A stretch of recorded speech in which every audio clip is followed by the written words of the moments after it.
boa tarde. O programa Gente que Fala está começando pela Rádio Trianon AM 740 de São Paulo, pela Rádio Universal AM 810 de Santos e também pelas redes sociais, imagens do Instagram, do Facebook, do nosso canal no YouTube, para você acompanhar a nossa jornada de hoje. Aquele convite sempre, o convite diário para você curtir, comentar, compartilhar a nossa transmissão e participar também pelo WhatsApp. 973350038 é o número para sua interação, 973350038. Eu sou o Mauro Friesman, 12:01 agora, quarta-feira, os assuntos aqui voltados todos para a saúde, para o bem-estar, para o comportamento e para a análise de todos os temas propostos aqui. A gente vai apresentar o nosso time de especialistas, hoje com a gente a doutora Sônia Palma, médica psiquiatra, da Associação Brasileira do Déficit de Atenção, e ela também é professora de psiquiatria da Unisa, Universidade de Santo Amaro. Tudo bem, Sônia Palma? Bem-vinda mais uma vez ao programa Gente que Fala. É um prazer novamente estar com todos vocês, obrigada pelo convite, e acho que vai ser um programa muito interessante pela pauta que eu estava vendo. Parabéns aí para nós todos. Vamos lá, vamos em frente, será um excelente programa aqui, com uma boa interação entre todos nós. Também a doutora Rita Thiago Campos, neuropediatra do Instituto Jô Clemente. Tudo bem, doutora Rita? Tudo certo. Boa tarde, gente. É um prazer estar aqui com vocês. Vamos lá. Também com a gente hoje o Sony Polito, comunicólogo, criador e sócio da startup Inclui, plataforma de compra acessível. Tudo bem, Sony? Tudo bem, uma boa tarde, é uma honra estar aqui e me coloco à disposição para enriquecer aí o debate. Obrigado pela presença e fechando aqui o nosso time, o Michel Batista, administrador, gerente sênior de negócios da Celtron Healthcare no Brasil. Tudo bem, Michel? Tudo bem, Mauro. Boa tarde a todos, boa tarde aos ouvintes e conte com a gente. Obrigado a todos pela presença. Vamos aqui então ao nosso primeiro assunto agora, 12:03. É o seguinte, pessoal, a maioria dos adolescentes da nova geração cresceu com acesso à tecnologia. Desde pequenos já tinham contato com as redes e suas facilidades, suas excentricidades, porém, pesquisas recentes apontam que os nascidos após 1995 apresentam níveis muito maiores de depressão, solidão, distúrbios do sono e também evitam ao máximo o papel de ser adulto quando comparados às gerações anteriores. Para especialistas, o tempo gasto no celular, especialmente nas redes sociais, é o principal fator do grande aumento de problemas de saúde mental entre adolescentes. Doutora Sônia Palma, vamos pegar aqui aqui bem no miolinho aqui da nossa nota, essa questão deles evitarem ao máximo o papel de ser adulto. O que significa isso? A gente, quando, na nossa época, a gente queria ser adulto, queria fazer 18 anos, era isso? Eles não querem ser adultos?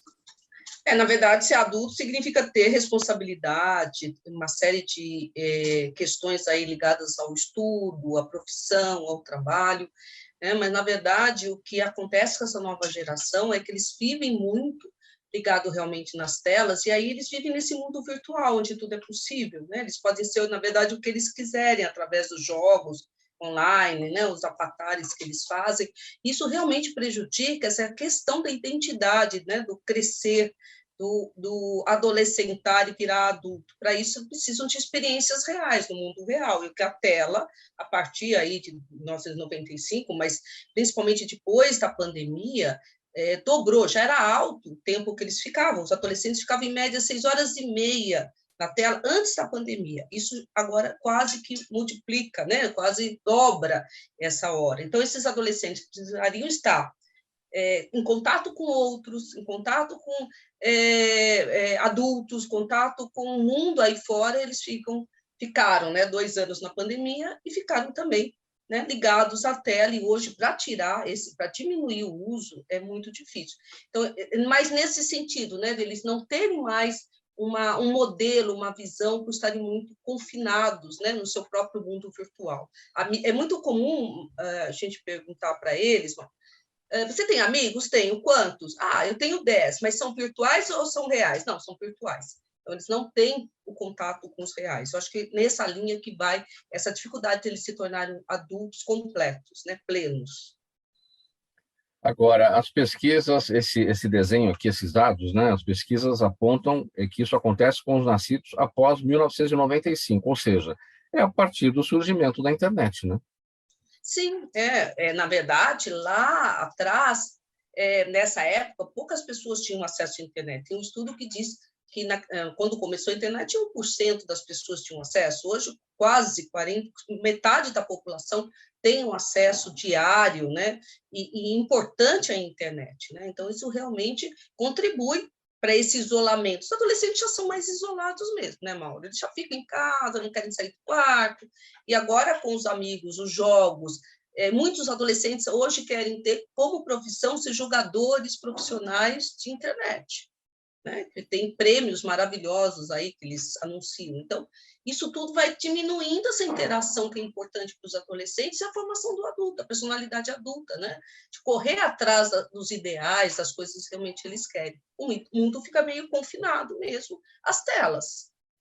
E nessa relação de causa e efeito, né, doutora Sônia, os problemas, né, a depressão, a solidão, os distúrbios do sono e tantos outros, né? Sim, tem um estudo recente até que mostra que com esse aumento, né, do tempo de tela, com o aumento da adição à internet, ou problemas com a internet, porque a internet está uma dependência mesmo, como se fosse cocaína, maconha ou outras drogas ativas. Tem uma relação direta do tempo de tela, o uso de tela com depressão, maior número de tentativas de suicídio, suicídios completos, má adaptação escolar, e também uma coisa que vem preocupando muito a gente é o acesso à pornografia, né? Os adolescentes estão acessando muitos sites de pornografia, pedofilia e outras questões que estão comprometendo, aí sim, fazendo um gancho, né?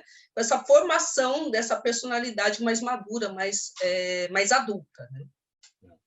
Bom, aí a gente vai buscar, não é, doutora Sônia, o papel dos responsáveis, dos pais, enfim, dos maiores de idade lá que cuidam dessas crianças e adolescentes. Aí, muitas vezes, a gente vai encontrar pais nas mesmas condições, depressivos, solitários, com distúrbios do sono, pelo mesmo motivo, ou seja, a dependência da internet. Onde é que a gente vai parar? Na verdade, tem um problema até anterior, né? Quando as crianças são menores, os pais usam a internet como uma maneira deles poderem trabalhar, a mãe poder fazer as coisas de casa, principalmente na época da pandemia. Eles deixavam, né, o celular, o tablet, o computador, para que eles pudessem trabalhar, pudessem fazer as coisas dele.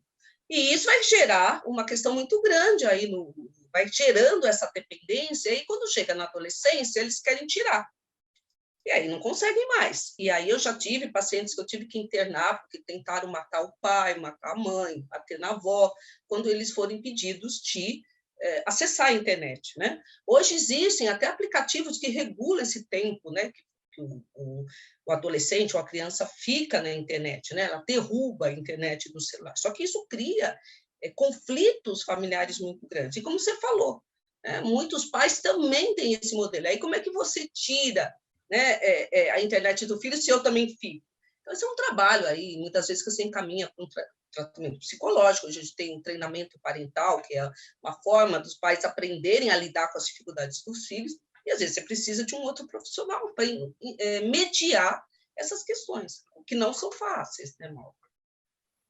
Doutora Rita, o seu olhar sobre esse tema, sua observação, né, os impactos das redes sociais, relação de causa e efeito de estudo na saúde mental dos jovens, crianças, adolescentes?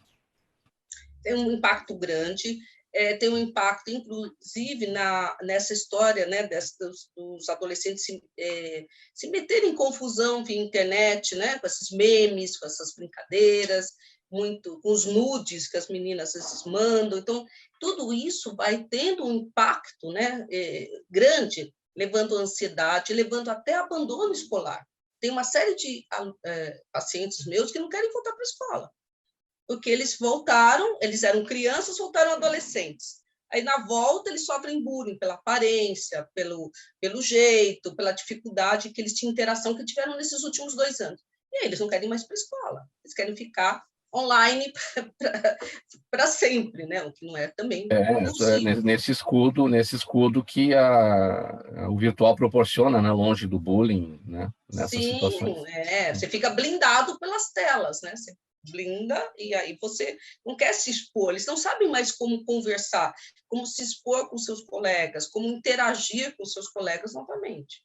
Então, isso é um problema. E aí a fuga é a tela, as telas, né? Não a tela em geral, mas as telas, né? Para ouvir também a doutora Rita Thiago, neuropediatra, sobre esse tema, doutora, os impactos das redes sociais, essa relação de causa e efeito nas nossas crianças e adolescentes.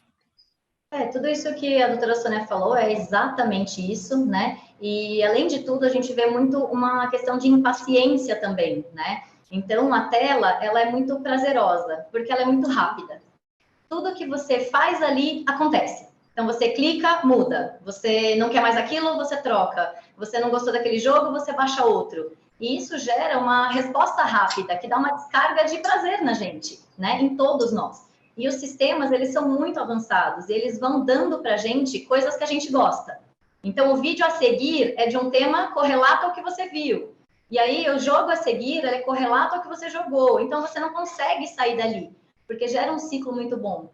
E aí, a pessoa fica cada vez mais impaciente, né? Então, quando ela sai para o mundo real, igual a doutora Sônia falou, vou ter que voltar para a escola, esperar as tarefas, esperar os professores, lidar com as vontades dos outros, né? Não é só o que eu quero.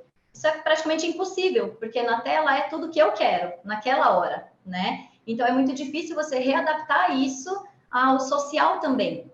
E nas crianças pequenas, né, diferente aí um pouco dos adolescentes na questão do social, mas correlato também, que quanto mais tela a gente dá para a criança pequena, menos interação ela vai ter, né? Ela interage com alguém que não tem troca, né? Ela só olha, ela é passiva.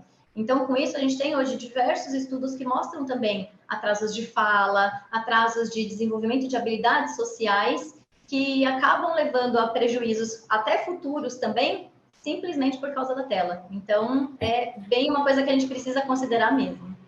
É interessante que você está falando, duas coisas que você está falando são super interessantes. Posso falar, Mauro? São duas questões interessantes. A primeira que você colocou é que esse mecanismo, né, do prazer imediato é que vai levar à adição.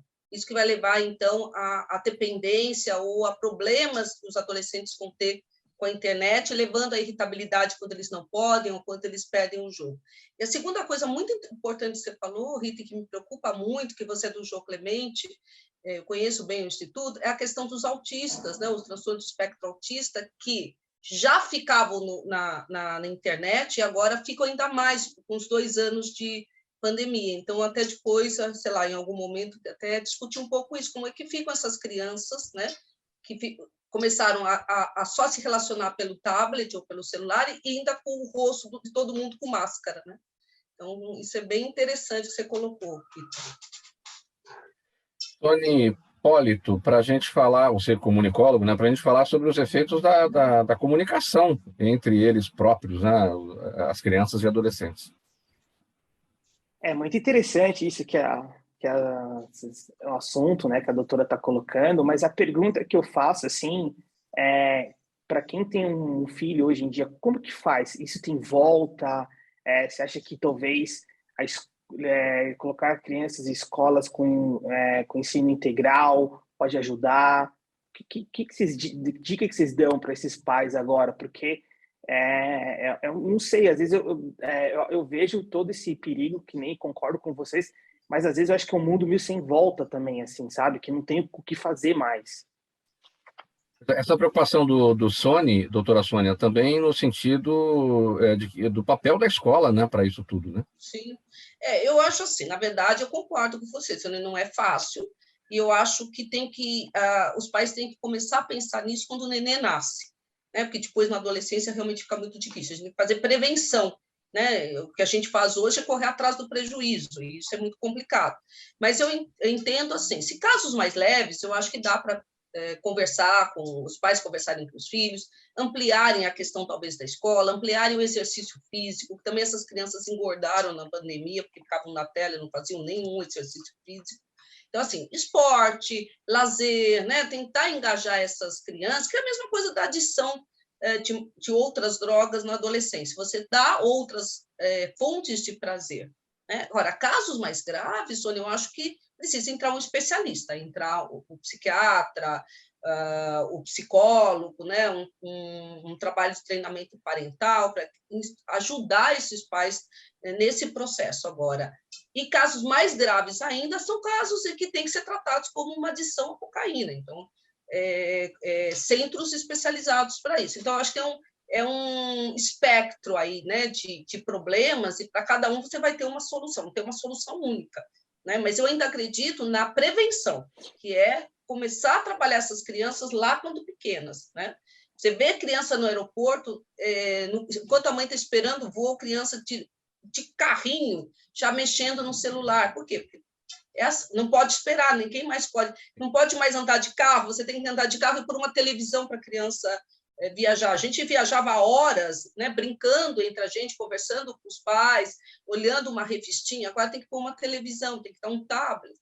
Então, eu acho que é prevenção. Não sei se a Rita, né, concorda comigo, né, Rita? Não sei. Sim, não, exatamente. É começar de cedo, né, para você não desenvolver mesmo esse vício que todos nós hoje temos, né? E também uma outra coisa é os pais, então, eles também saírem um pouco do vício, né? Igual a gente até comentou, nós adultos também estamos viciados. Então, procurar atividade em conjunto, né? Então, vamos brincar com a criança, vamos ler uma história, vamos criar um jogo, vamos fazer uma coisa junto, vamos comer junto.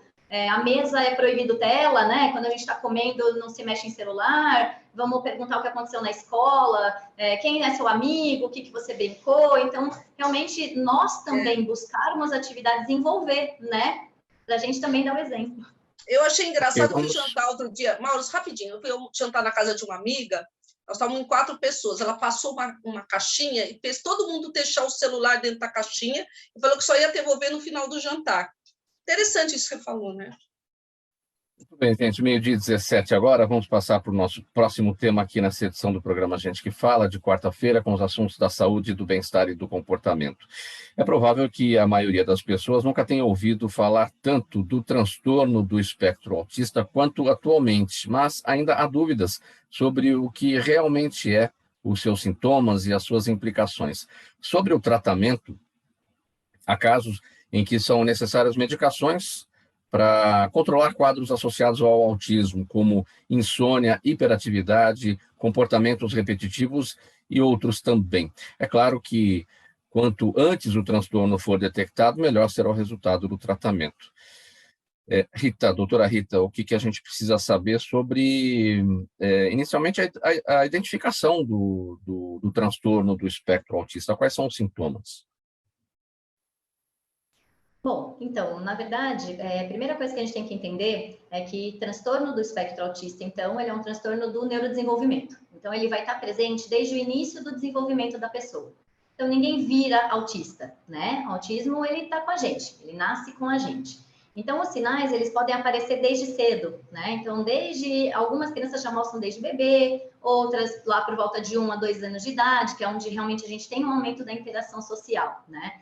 Então, o que a gente precisa procurar é critérios diagnósticos para dizer que uma pessoa tem o transtorno do espectro autista, né, o TEA, são uma dificuldade de comunicação e interação interpessoal, então, tanto verbal, a conversa, o diálogo, as palavras, né, que a gente usa um para com o outro, quanto não verbal, que é o entender o que a pessoa quis dizer, o tom de voz, o jeito que falou, a expressão, né, daquela pessoa. Então, essa troca mesmo que a gente tem entre uma pessoa e a outra, né? E o outro critério é a gente ter uma certa rigidez do nosso comportamento. Então, é o nosso cérebro ser muito rígido na forma como ele percebe as coisas, nas nossas ações. Aí que vem, né, os movimentos repetitivos, ou mesmo as questões de hábitos, rotinas. Então, não aceitar mudanças nas nossas rotinas. Então, estar sempre, né, naquela mesma frequência, querendo fazer aquela mesma coisa, falar sobre aquele mesmo assunto.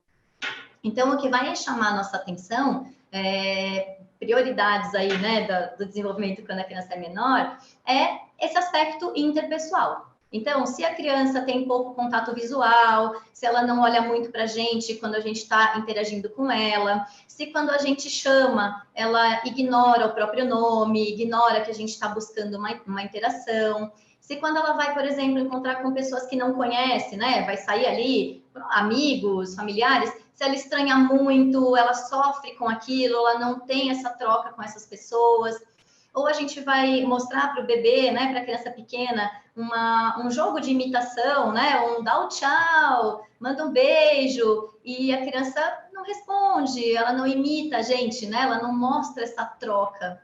Ou também quando, por exemplo, a gente vai começar a falar, então, com 1 aninho a criança fala aí, em média, 4 a 5 palavras, com 2 anos já está formando frases, né, e a gente vê que a criança chega nessa idade e não está nesse ritmo. Então, passa de 1 ano, não emite nenhuma palavrinha, ou emite de uma forma muito incompleta, chega 1 ano e meio, próximo a 2 anos, não está emitindo frases ainda, não consegue usar a linguagem como expressão, né? Outra coisa, o brincar, né, faz de conta, né? A criança pequena, ela inventa, ela cria, ela usa os brinquedos dela, né, para criar um mundo ali, né, de fantasia. E a criança com o transtorno do espectro, ela tem dificuldade nisso. Por ter esse cérebro mais rígido, mais concreto, ela vai ter essa dificuldade nesse jogo de faz de conta, né? De criar e imaginar. Isso além dos movimentos, né? Repetitivos e também as questões sensoriais. O que é sensorial? O jeito que a gente sente as coisas. Então, é nosso tato, visão, audição, olfato e paladar, né? O jeito que o mundo chega para a gente. Quando a gente tem o TEA, a gente tem muitas vezes, né, na grande maioria dos casos, a gente tem uma dificuldade de interpretar essas sensações. Então, a gente tem incômodos, por exemplo, muito grandes, com barulhos que são normais para as outras pessoas, né, que são regulares. Então, um liquidificador, um secador de cabelo, ou mesmo um burburinho, né? Você entra num lugar onde tem mais gente falando, a criança já estampa o ouvido, já começa a chorar, ou toques, né? Lógico, ninguém é obrigado a gostar, né, de beijo, abraço, isso a gente sabe que tem criança que não gosta mesmo, mas assim, uma criança que tem isso em excesso, né? É possível, Rita, que pais ou responsáveis não percebam, filhos autistas, não percebam todos esses sinais em seus filhos? Sim, sim, é possível, porque, na verdade, isso vai se manifestando de acordo com a demanda também, né? Então, por exemplo, agora que a gente teve essa pandemia mesmo, né? A gente não teve muita interação, não teve muita troca. Então, ficou mais difícil, né, de perceber como é essa interação das crianças. Então, coisas do ambiente também podem deixar a gente um pouco mais de dificuldade de perceber. Mas, à medida que o tempo vai passando e a gente vai notando essa criança na escola, essa criança com os colegas, essa criança com os outros parentes, né, outros familiares, isso vai aparecendo. Então, é possível a gente não ver? Mas um olhar atento, você observar bem ali e falar, não, peraí, deixa eu ver, quem são os amigos dessa criança, como que é essa amizade, o que eles fazem juntos, na escola, né, como é essa troca, até porque a gente tem um espectro, né, vai de muito leve a muito grave. Então, casos muito leves vão muitas vezes passar despercebidos, e até a doutora Sônia até pode colocar, podem muitas vezes simular outras coisas, né, simular ansiedade, simular quadros depressivos. Então, realmente é uma avaliação que demanda um olhar atento, algumas vezes sim. Doutora Sônia? Eu queria falar que, perfeito, né? Eu sou psiquiatra infantil, Rita, e nós estamos trabalhando com essa mesma população, mas eu queria acrescentar tem um estudo recente agora, de 2018, 2019, que fala que, além dos pais não perceberem, muitas vezes os profissionais de saúde não percebem, né? Os pediatras não percebem. Então, eu dou muito treinamento para pediatra, a mãe chega com a criança falando, meu filho não está falando, meu filho não olha nos olhos. Não, mãe, ele vai falar, espera que ele vai falar. E isso é um problema, porque atrasa o diagnóstico. Então, o alerta é para os pais também saberem, mas os profissionais de saúde, do posto de saúde, a enfermeira que dá vacina, o pediatra do posto, que faz puericultura, todos eles, ninguém vai marcar com o psiquiatra infantil para uma avaliação de autismo, né?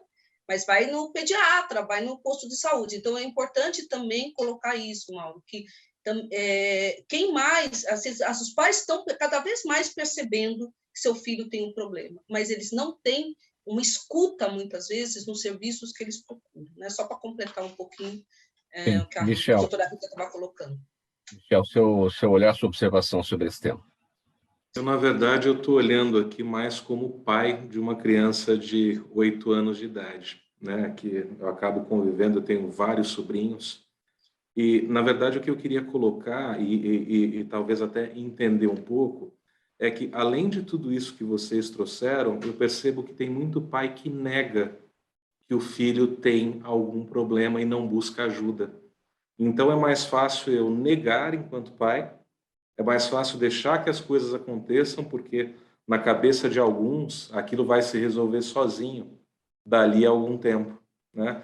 Então, falando como pai, trazendo só um pouco, eu vejo meu filho no computador, eu tirei para jogar bola, foi a melhor coisa do mundo que aconteceu para ele, porque o jogar bola trouxe uma interação social muito melhor, trouxe uma comunicação muito melhor, né? E a própria relação entre pai e filho, ela aumenta à medida que você convive, né? Que você abre mão tanto do teu computador quanto do computador do teu filho, né? Então, na verdade, eu trouxe isso para realmente perguntar para vocês se vocês percebem que os pais também negam quando começam a identificar alguma coisa. Seria essa a pergunta. Rita. Olha, sim, tá? Em vários casos, sim, mas não só o negar, né? É difícil de você até aceitar, porque é uma coisa invisível, entre aspas, né? Então, não é uma coisa que vai te dar um sinal ali, que você fala, ó, acendeu aqui. Não, é uma coisa que é percepção. Então, muitas vezes essa negação vem de que forma? A gente olha, ele não olha muito nos olhos. Ah, não, mas em casa ele olha. Ah, mas a avó ele olha. Ah, mas o tio ele olha. Então, vem muitas vezes essa negação até no sentido de aceitação, né? Porque a gente ainda tem aquele estigma de que o autismo é uma doença, o que não é, e que ele é muito grave, não necessariamente. Então, tem esse estigma muito forte ainda. Então, sim, é comum a gente ver essa negação, e é por isso que cabe muito o que a doutora Sônia disse, do trabalho do pediatra também, né? De já, olha, vamos lá, vamos investigar, vamos ver, ouvir o que esses pais estão trazendo, já colocar as informações, até cada criança tem seu tempo. Na verdade, não é bem assim, né? Tem seu tempo dentro daquilo que todo ser humano faz, né? Então, a gente tem que estar sempre atento nisso. Então, essa negação existe, mas a gente vai, aos poucos, como o que a gente está fazendo aqui hoje, né? Divulgando informação, colocando, abrindo. Aos poucos, a gente vai tentando colocar isso mais claro para as pessoas.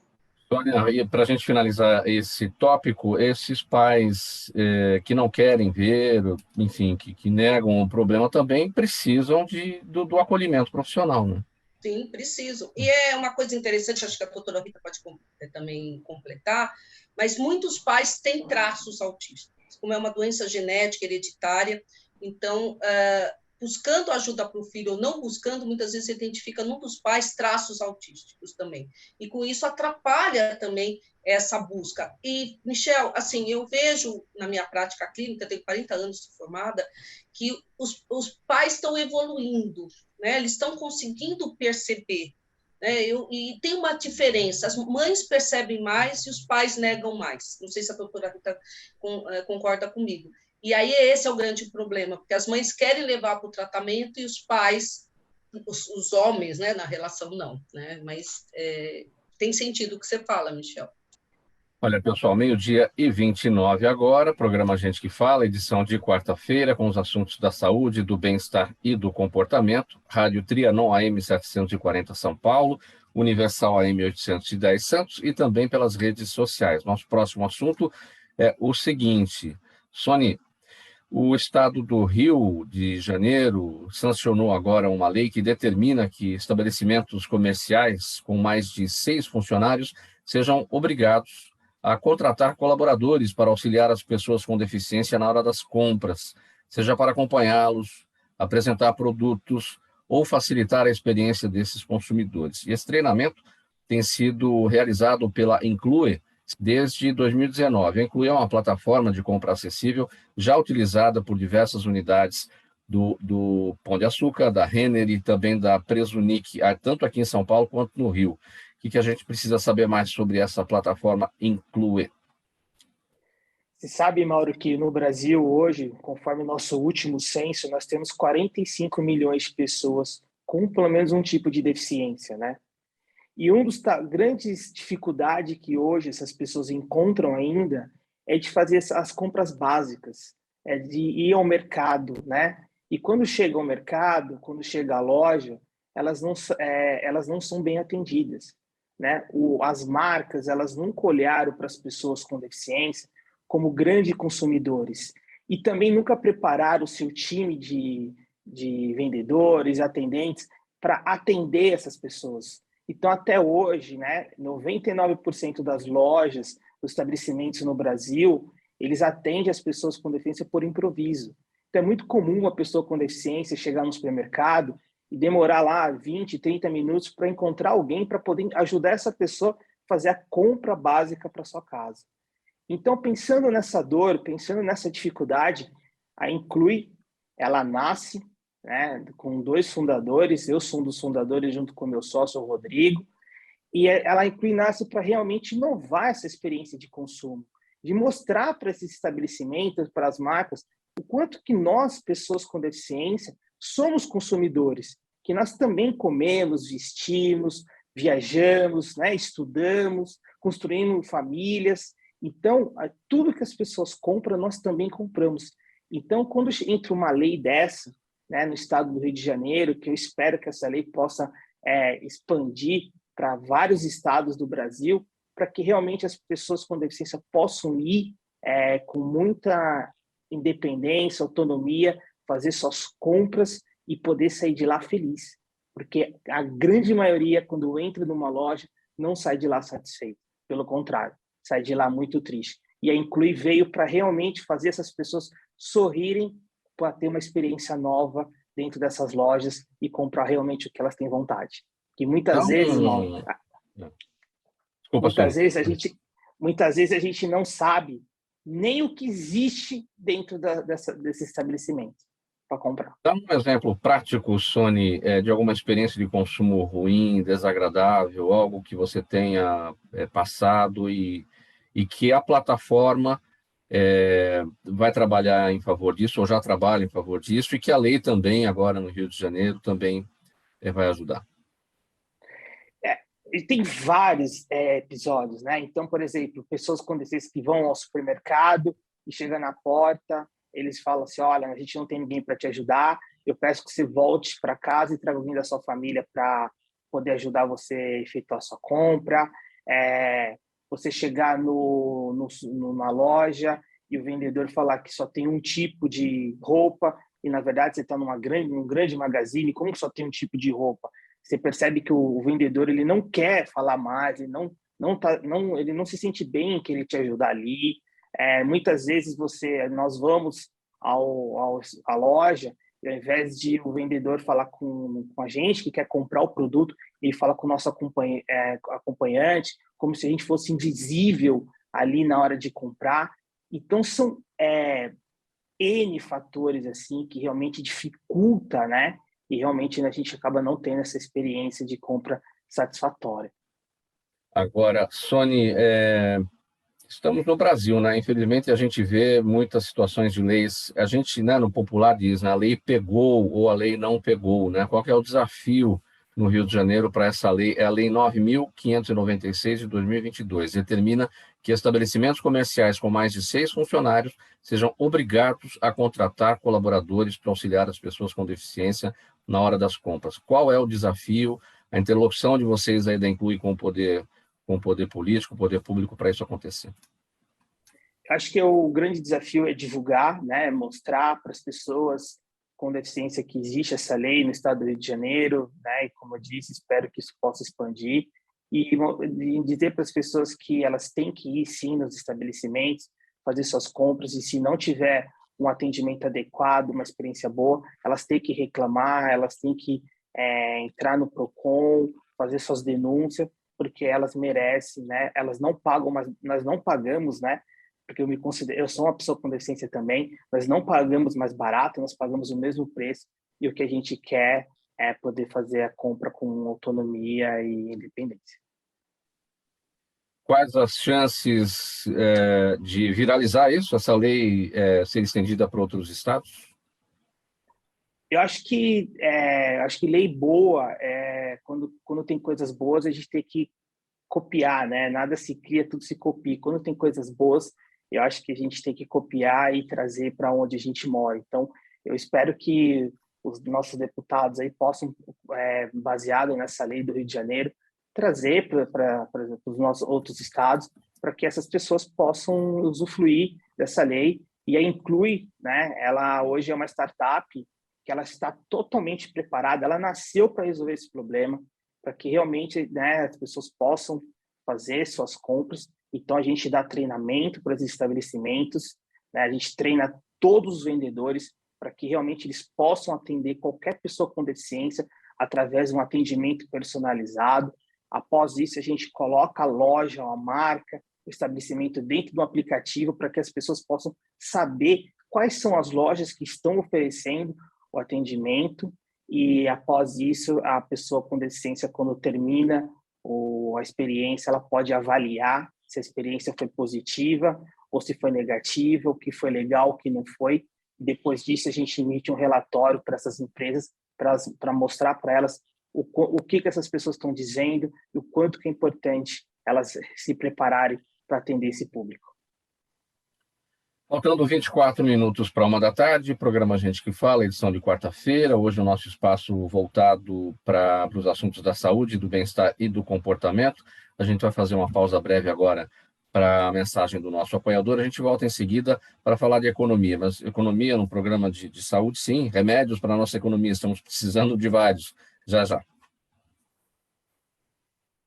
Toda ação estratégica de sucesso tem um componente fundamental, um instituto de pesquisas ético, rápido e preciso. Afinal, é ele que vai fornecer informação confiável, sem achismos e palpites. E isso, numa época de mudanças rápidas e repentinas, é fator crítico de sucesso. A Orbis é um instituto de pesquisas que une precisão e confiabilidade estatística com a mais alta tecnologia de pesquisas do mercado. Tem inteligência artificial, robótica, big data, entre outros recursos, para que você tenha uma informação correta, confiável, com o menor custo e no menor tempo possível. Na sua próxima ação, seja ela corporativa ou política, comece pela Orbis, porque com a informação correta você vai mais longe, mais rápido e com mais segurança. Faltando 22 minutos para 13h, estamos de volta com o programa Gente que Fala, edição de quarta-feira. Hoje o espaço aberto aqui para os assuntos da saúde, do bem-estar e também do comportamento. E nós vamos conversar agora com o advogado, economista, perito judicial, Daniel Matos. Tudo bem, Daniel? Boa tarde, como está? Tudo, boa tarde aos colegas, tudo bem? Bem, vamos falar um pouquinho dos remédios para a nossa economia, já que o assunto é saúde, né? Bom, a gente está vendo aí... É importante. E a gente está vendo aí a questão do dólar, né? Todo mundo fica se perguntando, não, mas o dólar está caindo, o que está acontecendo? Mas para o exportador é bom o dólar alto, para o importador é bom o dólar baixo, aí não pode cair, mas também não pode subir, cada um defendendo o seu interesse, mas afinal de contas, por que é que está caindo, Daniel? Dado toda essa questão geopolítica interna no Brasil, a gente teve uma apreciação do real ante o dólar. Boa parte do movimento se refere ao avanço das commodities, né? Só que essa precificação das commodities ela tende a perdurar por um período muito curto no tempo. Então, já tem analista estimando que o dólar tende a encerrar o ano na casa dos R$ 5,20 aproximadamente, né? Chegou a tocar R$ 4,74. Hoje, se não me engano, está R$ 4,80 ou R$ 4,85 nessa casa. Então, você deve ter uma apreciação. Por quê? Por vários fatores. Além das commodities, que é o que empurrou bem essa apreciação do real, você tem também um aumento do fluxo financeiro, porque, dada essa questão no leste europeu, você teve uma nova percepção de investimento pelo mundo e você acaba tendo um trânsito diferenciado de fluxo financeiro, que eu volto a falar. Por essa razão que essa apreciação do real é momentânea, ela infelizmente não vai durar por muito tempo, porque nós ainda teremos o cenário político que deve colocou um certo tempero nessa questão da precificação do real ante o dólar, né? Felizmente, a Bolsa de Valores vem reagindo bem, né?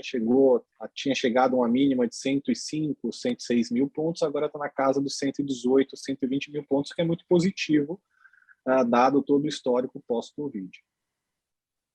Agora, o remédio bom é aquele remédio que cura o paciente, né? No caso do dólar, qual que é a dose ideal aí, né? Qual que é o ponto certo que vai beneficiar um lado e o outro e que vai ser um bom remédio para a economia? Vamos lá, você tem alguns choques aí relacionados à apreciação ou não do dólar, né? Vamos imaginar o seguinte: se você tem um dólar, um real mais caro, por exemplo, 5, 6 reais, o que acontece? Você torna a importação cara, né? Porque fica caro você nacionalizar os produtos que você vai comprar em dólar, que você incentiva a exportação. E assim o inverso. O que acontece? Não existe muito meio termo. Entretanto, dado esse fraco desempenho econômico que ainda tenta retomar, analisando os produtores e prestadores de serviço interno, seria interessante, pensando em quem está interno, seria interessante ainda a desapreciação do real, ou seja, o real um pouco mais elevado, para que o brasileiro, o consumidor, quem quer que seja, ele tenda a optar por produtos internos do que consumir produtos externos. Por quê? Você acaba gerando essa economia para o país sendo revertido para cá, o que acaba entrando nas contas nacionais, né? Agora, se você tem essa situação atual, você acaba estimulando muito a importação. Então, nós devemos ver, sim, um fluxo de importação mais elevado, comparativamente ao período anterior em que o dólar chegou a 5,8, 5,5. Tá? Isso certamente vai afetar um pouco essa questão da economia interna, né? Que eu volto a te falar, o real alto, ele só compensa os produtores nacionais, né? Em que tem que competir com algum player que está fora do país e que tenda a ter um preço mais competitivo. Porque quando você fizer a nacionalização do produto, só a tributação sobre a importação, que vem toda aquela carga de uma vez só, que é imposto de importação, o IPI, imposto sobre produto industrializado, ICMS, PIS, COFINS e ainda despesas do frete internacional, é muita coisa que, infelizmente, a legislação prevê para que ocorra a nacionalização do produto.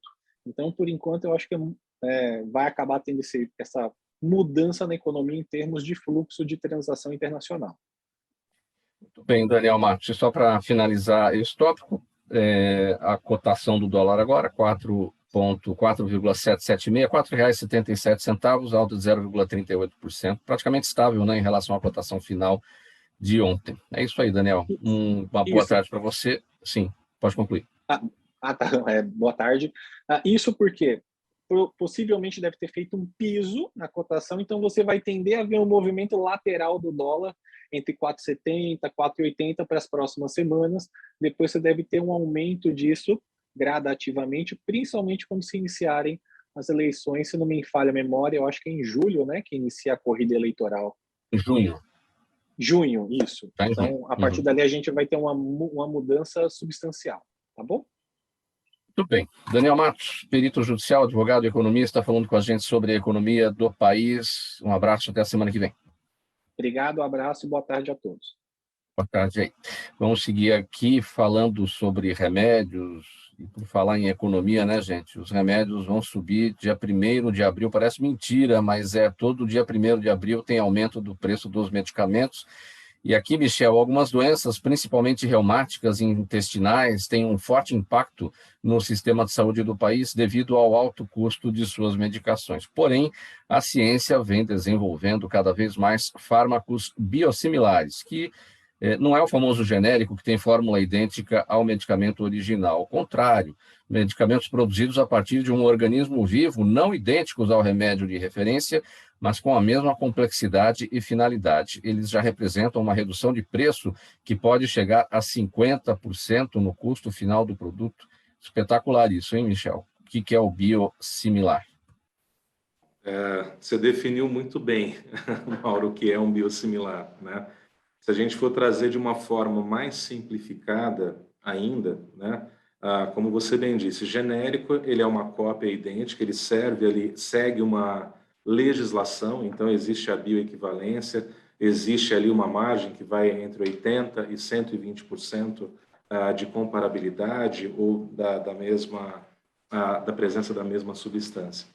Quando a gente fala de biosimilares, os biosimilares eles são medicamentos que são oriundos de medicamentos referências que tiveram a sua patente quebrada e aí foram disponibilizados para serem utilizados, e as empresas produzem ali medicamentos que são altamente semelhantes, tá? Eles não são iguais, os processos de fabricação eles seguem os mesmos processos, então eles são complexos, são realmente vindos de organismos, sejam eles talvez a gente tem biosimilar de Escherichia coli, que é uma bactéria, a gente tem biosimilar de célula de hamster, então assim, são medicamentos realmente muito complexos, de uma tecnologia muito avançada e que hoje conseguem trazer, de fato, a possibilidade de uma economia tratando o paciente com a mesma eficácia, com a mesma segurança, né? E promovendo essa economia que, ao final do dia, né? Quando a gente fala de biosimilares aqui no Brasil, a gente não pode esquecer que a cesta de dinheiro ela é a mesma, né? Então, tanto para o público quanto para o privado, de onde sai o recurso ele é o mesmo, você não tem como aumentar o recurso. Então, quando você traz uma tecnologia, que é uma tecnologia que pode ser utilizada, também uma tecnologia de ponta, e aliado a isso, você traz uma redução, como você bem disse, de até 50%, você permite que o sistema, tanto público quanto privado, consiga redirecionar aquele outro dinheiro para fazer mais coisas, ou para manter o tratamento, ou para incluir novas doenças, que a gente sabe que, por exemplo, o tratamento de doenças raras hoje é um custo muito alto. Então, à medida que você dá uma certa folga para o sistema, você permite que mais tratamentos possam ser oferecidos. E quais são as nossas possibilidades no Brasil desse tema ganhar corpo, ganhar força e a gente poder ter à disposição os biosimilares? Olha, no Brasil hoje, já são cerca de 30 medicamentos biosimilares que já foram aprovados pela Anvisa. Tá?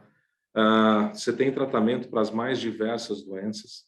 Dessas que você citou, o tratamento seja da artrite reumatoide, que é uma doença inflamatória, ou tratamento de uma retocolite ulcerativa, ou doença de Crohn, são medicamentos hoje que já são ofertados, inclusive pela rede pública, tá? Tanto de forma estadual ou, às vezes, municipal, dependendo de como é feito o pregão, a licitação, e também através do Ministério da Saúde. Então, por exemplo, hoje a Celtron, que é a empresa que eu trabalho, ela já fornece para o Ministério da Saúde 2 moléculas biosimilares. Uma delas é o trastuzumab, que é utilizado no câncer de mama HER2. O outro medicamento é o rituximab, que ele tanto pode ser utilizado para uma artrite reumatoide, ou linfoma não Hodgkin, ou leucemia linfocítica crônica.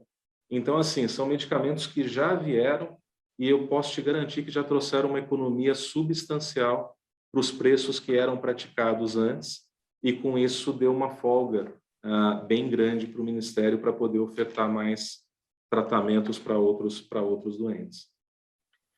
Qual é o país, Michel, que melhor, que mais, digamos, manda bem nisso, né, no uso do biosimilar? Eu não sei te dizer qual é o país, Mauro, né? A nossa origem, ela é uma origem sul-coreana. A Coreia do Sul, ela é um dos, talvez, pioneiros ou nos países mais importantes por conta da tecnologia que é aplicada lá, né? Então, obviamente, você tem outros países produzindo biosimilares, não é uma exclusividade, né? Você tem Estados Unidos produzindo, você tem alguns países da Europa também produzindo, Coreia do Sul produzindo, né? Então, assim, eu acho que hoje o biosimilar ele é uma realidade que chegou, né? E à medida que eles sejam registrados da maneira correta, com comprovação de estudo, com regulação dos órgãos competentes e que eles sejam realmente avaliados como devem ser, eu acho que é um caminho sem volta. Eu acho que o biosimilar hoje ele traz, de fato, uma economia e a possibilidade de continuidade de outros tratamentos. Olha, pessoal, 10 minutos para 1 da tarde agora, perguntas da nossa audiência. E você está com a palavra, Michel, então eu vou com você aqui. E você já respondeu, né? O Gabriel Rodrigues está no YouTube e ele pergunta se o SUS já utiliza medicamentos biosimilares. Sim, você acabou de falar a respeito, não é? Uhum.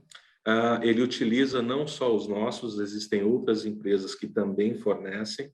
Então, assim, hoje já é comum a utilização de biosimilares. Aqui a pergunta para Rita, doutora Rita, Renato Martins está no YouTube. Quais as recomendações para os pais que enfrentam dificuldade para matricular um filho autista numa escola? Primeiro, bom, isso aí acho que até o pessoal jurídico poderia até dar mais dicas, né, com relação a isso, mas da parte médica, o que normalmente a gente faz primeiro, a gente precisa desse fechamento diagnóstico, né, então, de um laudo, documentado, né, tudo certinho, e é direito desse paciente ter, além de a matrícula assegurada, porque não se pode, nenhuma escola pode recusar matrícula para nenhuma criança com nenhuma deficiência, transtornos e afins, né? Então, isso é uma discriminação caso seja negado. Então, o pai indo à escola, solicitando essa vaga, levando o laudo direitinho, essa vaga tem que estar disponível. Caso não esteja, ele vai procurar o conselho tutelar, que é quem é responsável, né, por manter o bem-estar dessa criança. Tanto se, por exemplo, né, da parte da escola precisa de ajuda, vai ao conselho, a família também, quando necessita de alguma ajuda, vai ao conselho tutelar. Então, caso seja negado, buscar o conselho tutelar e registrar o que aconteceu e, da mesma forma, né, caso necessário, aí buscar os direitos jurídicos por ser uma discriminação. Bem, Sônia Hipólito, a Valéria Cruz no Facebook quer saber o seguinte: na experiência de vocês, a maioria das empresas opta por treinar todos os funcionários para essa demanda ou prefere selecionar apenas alguns funcionários para essa função? Enfim, ela se refere à preparação, à capacitação dos funcionários para proporcionar uma boa experiência de consumo dos portadores de deficiência nas lojas, né? Nós da Inclui, a gente aconselha que todos os funcionários possam ser treinados, porque eu acho que, além de você receber o treinamento e saber lidar e conviver com as pessoas com deficiência, é o que realmente representa e significa inclusão para nós. Eu acho que não existe inclusão sem convivência. Então, a partir do momento que você faz um treinamento, que você entende como que as coisas funcionam, você vai estar muito mais preparado para poder ir lá conversar com uma pessoa cega, falar com uma pessoa cadeirante, poder atender um autista, poder, né, atender uma pessoa idosa, porque, sem dúvida nenhuma, sem essa convivência, sem esse contato, a gente não tem inclusão nesse país. Então, a gente precisa conviver e fazer com que todo mundo possa lidar com todo mundo para que realmente esse mundo possa ser para todos. Doutora Sônia Palma, no Instagram, a Juliana Rocha pergunta se, na sua opinião, em que momento a família deve revelar ou não revelar ao idoso um diagnóstico de demência ou Alzheimer? Nossa, isso atualmente tem sempre que se falar, né? A gente tem que saber, não dá para esconder do paciente que ele tem um diagnóstico, mas eu acho que é uma conversa na hora que o idoso vai ao médico para ser tratado, ele já sabe que alguma coisa está acontecendo. Então, se ele tem condições mínimas, né, de entendimento ainda, de lucidez, de memória, dá para falar. Se realmente for um quadro que foi diagnosticado já muito tardiamente, eu não sei exatamente como... Não adianta mais, né? Não adianta mais se colocar. Eu acho que faz parte daquela coisa que a gente fala de prevenção, né? Se você percebe que seu idoso está começando a ter um problema de memória, começando a repetir muitas histórias, não lembrar, esquecer, primeiro procurar uma ajuda médica, e na ajuda médica já conversar. E muitas vezes hoje nós temos neuropsicólogas que fazem reabilitação cognitiva. Então, são psicólogas treinadas para otimizar os recursos de memória, atenção, concentração, e aí também a aceitação da doença, né? Então, acho que tem que lançar mão desses profissionais. Tá? Gente, para abordar bem rapidinho, acho que é mais com você, Sônia, a gente tem alguns minutos, mas assim, bem rapidinho mesmo, o assunto da semana é o tapa do ator Will Smith, que ele deu no Chris Rock, porque ele fez uma piada sobre a aparência da esposa do Will Smith na cerimônia do Oscar, né? Então, mais do que agressão física ou essa eterna discussão sobre os limites do humor, o debate aqui é sobre a piada, sobre a condição pessoal, sobre uma condição pessoal, né, daquela pessoa. E a Jada Smith, que é a mulher do Will Smith, ela sofre de alopecia, muita gente fala alopécia, né, mas é alopecia. É uma doença que faz perder os cabelos, e ela se diz ter se sentido humilhada em público com a tiração de sarro dessa sua condição física. Enfim, qual é o efeito psicológico desta situação? Ou seja, aquilo que a Jada viveu realmente ali na plateia durante a cerimônia do Oscar. Tem se discutido muito isso. Primeiro, os limites, né, da vulnerabilidade do outro, não respeito, né, o não respeito da vulnerabilidade, da condição do outro, da empatia, de não se colocar, né? E hoje eu acho que os memes, as piadas, hoje tem uma enxurrada já de piadas, de novo, sobre a situação. Então, assim, rir do outro, né? Parece que quando a gente ri do outro, a gente não inclui o outro no sofrimento. Essas questões, por exemplo, nesse caso específico da Jade, o problema para as mulheres, o cabelo é uma coisa muito, muito especial, né? De todas as mulheres em especial, né?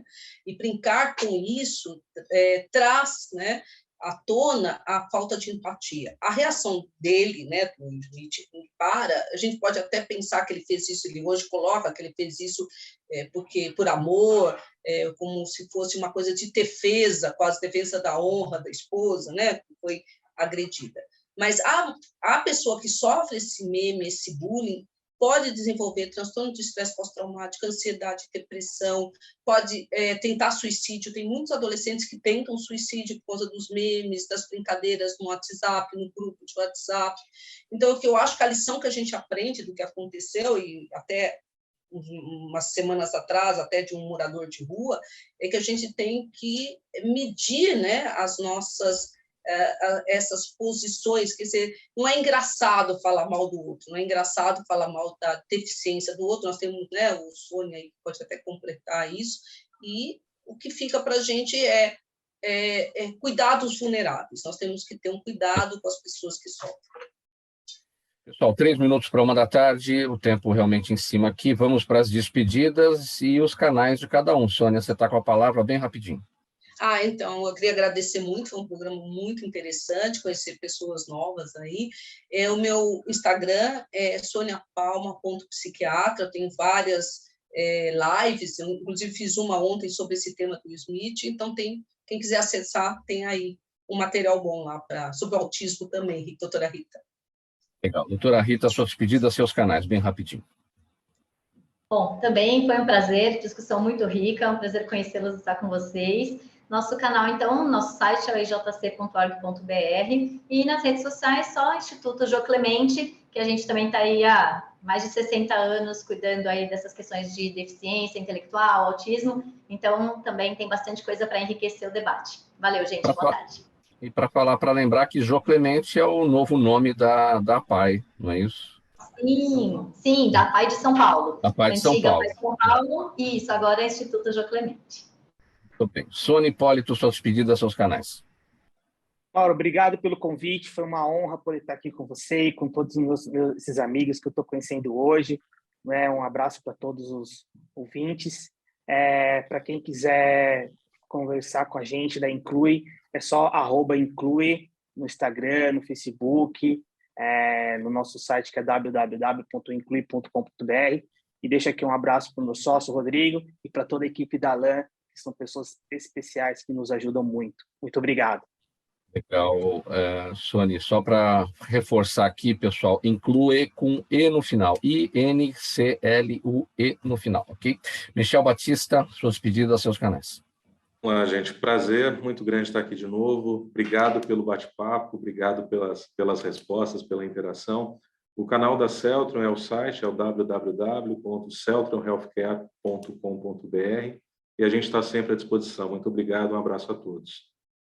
Então, muito obrigado pela presença de vocês. Em nome de toda a equipe do programa Gente que Fala, termina aqui essa edição. Vamos pondo um ponto final. Participaram com a gente a doutora Sônia Palma, médica psiquiatra, a doutora Rita Thiago Campos, neuropediatra, o Sony Hipólito, comunicólogo, e o administrador Michel Batista, gerente sênior de negócios da Celtron Healthcare no Brasil. Na mesa de som com a gente hoje, Isaac Barros, valeu Isaac pelo apoio operacional, Sérgio Souza na gerência técnica da Rádio Trianon, apresentação minha, Mauro Frisman, pauta e redação do Pedro Schiavon, Zenilda Salvato, nossa diretora de produção, jornalista Fausto Camunha, nosso diretor-geral, e você ouvinte, você espectador, sempre a razão da nossa presença aqui todos os dias. Musical Trianon, chegando aqui para você, vai até às 6 da tarde, depois tem o Renato Albuquerque com o Radar Paulista, e antes disso tudo, a repórter Débora Mendonça vem com as informações do trânsito aqui na capital paulista. 1h em ponto, minha gente. Obrigado pela audiência. Tchau, até amanhã.